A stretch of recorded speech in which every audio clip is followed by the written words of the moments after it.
Hi hello. இப்போ வந்து நம்ம மணி மேக்கிங் மணி சீரிஸோட லாஸ்ட் பார்ட் பார்க்குறோம்.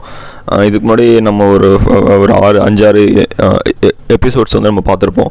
இப்போ அது வந்து நீங்கள் அப்கமிங் இதுக்கு முன்னாடி வீடியோஸில் இருக்கும், நீங்கள் அதை பாருங்கள். இது வந்து லாஸ்ட் பார்ட். இது வந்து ஒரு லைவ் எக்ஸாம்பிளாக நான் வந்து இதை சொல்கிறேன். இப்போ நான் வந்து ஆஃபீஸ்லேருந்து வீட்டுக்கு வரப்போ டீ கடையில் வந்து என்னோடய ஃப்ரெண்ட்ஸை நான் பார்த்தேன். ஸோ என் ஃப்ரெண்ட்ஸ் என்ன பண்ணாங்க, அப்புறம் நான் என்ன பண்ணேன் அப்படிங்கிறதுல ஒரு லைவ் எக்ஸாம்பிள் எனக்கு இப்போ கிடச்சிச்சு. ஸோ நான் அதை வச்சு உங்களுக்கு நான் ஒரு சொல்கிறேன். அப்புறம் இது வந்து ஒரு ஆடியோ பாட்காஸ்ட். இது வந்து உங்கள் டைம் ரொம்ப வேஸ்ட் ஆக்காது. நீங்கள் வந்து இதை காதில் ஹெட்செட் போட்டுட்டு நீங்கள் உங்கள் வேலையை பார்த்துட்டு கூட இதை நீங்கள் கேட்கலாம். இதனால் உங்கள் டைம் எதுவும் பாதிக்காது. எனக்கு நிறையா ஃப்ரெண்ட்ஸ் இருக்காங்க. நான் எப்பவுமே வந்து நிறையா டூர் போவேன், நிறைய பைக் ட்ரிப் போவேன், நிறைய கார் ட்ரிப் போவேன். அப்படி வந்து பைக் ட்ரிப் ஒரு செட் ஆஃப் ஃப்ரெண்ட்ஸ் கூட போவேன். கார் ட்ரிப் காரில் ட்ரிப் வந்து ஒரு சில செட் ஆஃப் ஃப்ரெண்ட்ஸ் கூட நான் போவேன். இப்போ வந்து அப்படி வரும்போது அந்த காரில் ட்ரிப் போகிற பசங்களை டீ கடையில் பார்க்குறப்ப என்ன மச்சான் எப்படி இப்போ எல்லாத்துக்கும் வந்து கல்யாணம் ஆகிற ஏஜ் வந்துருச்சு. எல்லாத்துக்கும் இப்போ என்கேஜ்மெண்ட் ஆகி கல்யாணம் அந்த லெவலுக்கு போயிட்டுருக்கானுங்க. அப்போ வந்து ஃப்ரெண்ட்ஸ் கிட்ட எதுவுமே கேட்குறப்ப இல்லை மச்சான் இப்போ கல்யாணத்துக்காக அடுத்த மாதம் கல்யாணம், எனக்கு வந்து இப்போ அதுக்காக வந்து ஒரு 12 லட்ச ரூபா இப்போ எனக்கு வேணும், அதுக்காக தான் மச்சான் காசு பார்த்துட்ருக்கோம், லோன் அரேஞ்ச் பண்ணுறேன் அப்படின்னா. ஆனால் அவன் தான் வந்து எங்கள் கேங்லேயே நல்லா பெரிய கார் வச்சுருக்கான். ஃபஸ்ட்டு ஸ்விஃப்ட் கார் ஒன்று வாங்கினான். அப்புறம் வந்து இனோவாவில் வந்து 30 lakhs ப்ளஸ்க்கு ஒரு கார் வாங்கினான். அப்புறம் இப்போ வந்து கியாவில் வந்து கேரன்ஸ் கார் வச்சுருக்கான். என்னடா அது அவங்க நல்லா பெரிய சூப்பர் மார்க்கெட்டு அவன் வந்து நல்லா வச்சுருக்கான். என்னடா இவ்வளோ பெரிய சூப்பர் மார்க்கெட்லாம் வச்சு இவ்வளோ கார்லாம் வச்சுருக்கான் அப்படின்னு நினச்சி இவனா லோன் வாங்கணும்னு சொல்கிறான் அப்படின்னு கேட்குறப்ப அவன் சொல்கிறான், இல்லை மச்சான் இத்தனை நாள் ஃபுல்லாக எல்லாமே வந்து எனக்கு ரொட்டேஷனில் தான் போயிட்டுருக்கு, கடைக்கு வாங்குவேன் இப்படி எனக்கு போகும். காருக்கு இஎம்ஐ இவ்வளோ அமௌண்ட் போகுது. அப்புறம் வீட்டு வாடகை வீடுக்கு நாங்கள் இவ்வளோ இஎம்ஐ கட்டுறோம், இவ்வளோ வாடகை கட்டுறோம். மோஜோ பைக் வச்சுருக்கோம், மோஜோ பைக்குக்கு நாங்கள் இவ்வளோ கட்டுறோம்.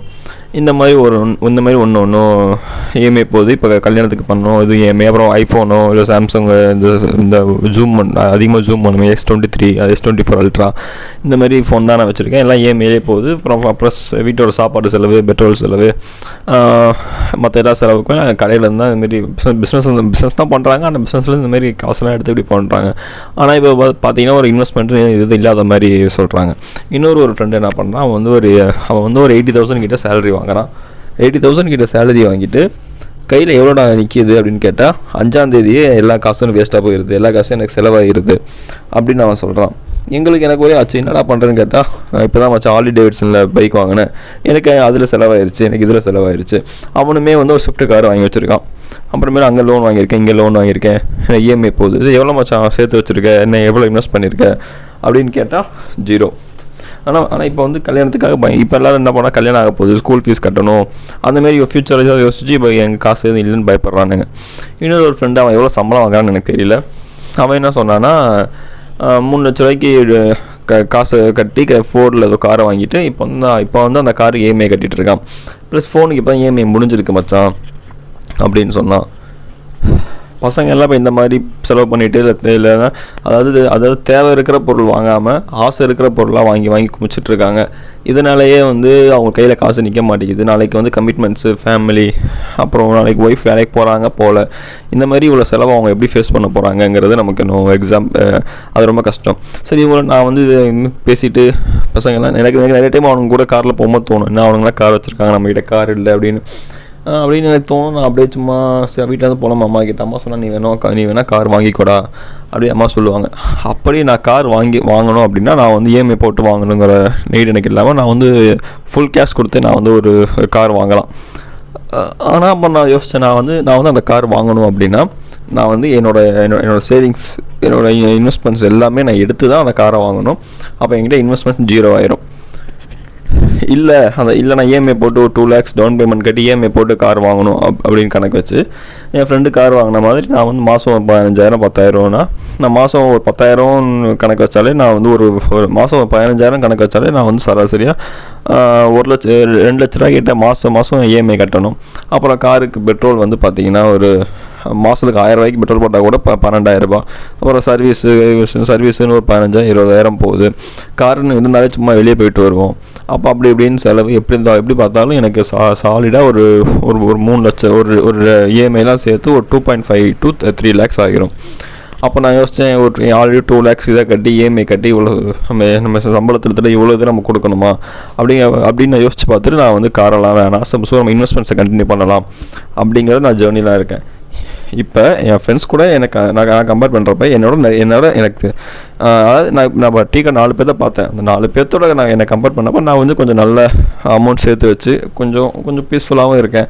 சரி, நாளைக்கு நான் வேலை இல்லைனாலும் அடுத்த வேலை கிடைக்கிற வரைக்கும் எனக்கு இந்த அமௌண்ட் இருக்கும்.